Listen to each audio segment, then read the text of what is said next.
beginning of this film, she's just spent 2 years traveling the world as a captain of a ship, so she's in an incredibly empowered place, and she comes into this story with a really strong sense of who she is, and despite the fact that the expectations around her are really low once she actually does return to England, she manages to sort of hold on to this sense that she's worth more than what, you know, they would like her to be, and that I think is really great.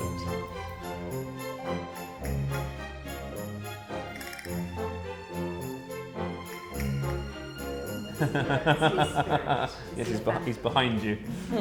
Cheshire Cat is an interesting one. I think he's alive, but he's also quite knowledgeable, and he has his own rules about as and when he appears.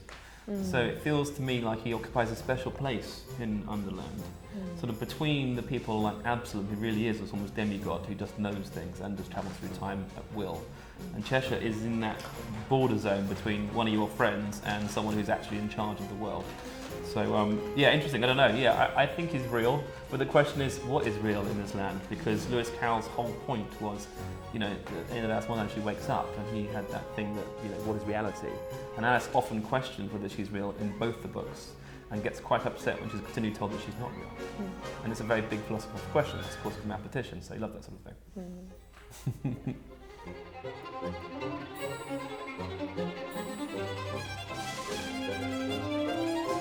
But yeah, I totally liked her when I was younger. She seemed to have this sense of like not really taking on anyone else's judgment, which I think she does a lot better than me and a lot better than, you know, many people I know, which is really amazing. Especially as in the book she's like 7 and I was 19 and I still didn't feel like I had quite mastered that. But you know, even how she wears her sweet Oriental dress to the ball and seems to take no notice of other people's kind of judgment, and so I love that about her. I love that about the fact that she doesn't care what people think about it. It's yeah, so absolutely. Because if anything from this film you want to take away as a girl of my daughter's age is 8, that would be a very good thing to take away. Yeah, definitely.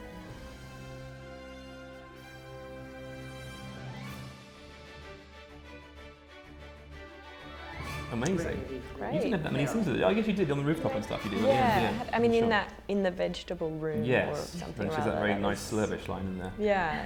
No, it was great. She's awesome. I think she's. I mean, she's super funny, and she is like the perfect mix of like this child that's been stunted in growth, and then also... Wait, you mean the character? I mean, sorry, not her.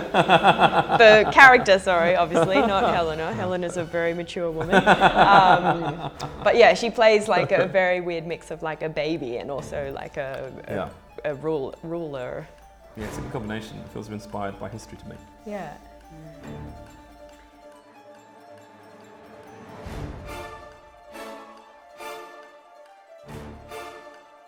There's so much, it's really hard to say. I mean, obviously for me, it's been part of my life forever, so there was never a time I don't remember her being in my imagination to a degree, so I don't know what the world's like without her. But I do think that one of the things we try and do in this film is, for me, in my head, me as Alice is the girl from the books grown up, which I love, because I think Lewis Carroll wrote this book about a girl he knew, and a girl I think he knew before she was crushed by Victorian society, as girls are naturally, which is inquisitive, clever, intelligent, brave, and those traits that we all know in girls today, but at the time were kind of stuffed out of them by Victorian pressure.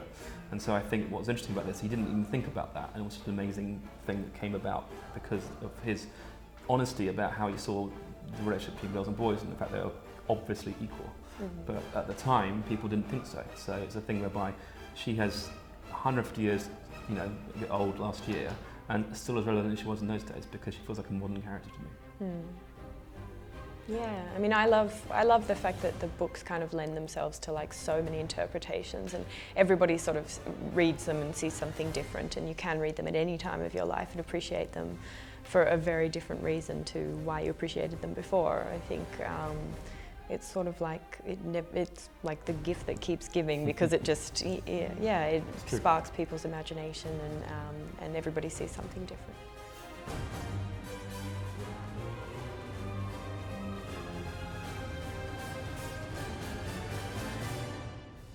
Yes, please enjoy Alicia a través del espejo.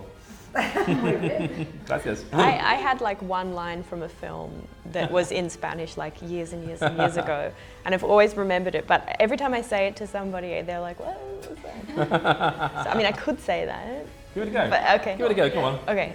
A ciertas luces usted parece una estrella de cine. No? Oh. Bad? Perfecto. Okay. Yeah? Really? Claro, a ciertas luces parece usted. He said, in a certain light, you look like a movie star. Wow. There you go. And then Oh, we thank kissed. you. The X-ray version. Wow, what a movie. Alicia a través del espejo, 27 de mayo en cines.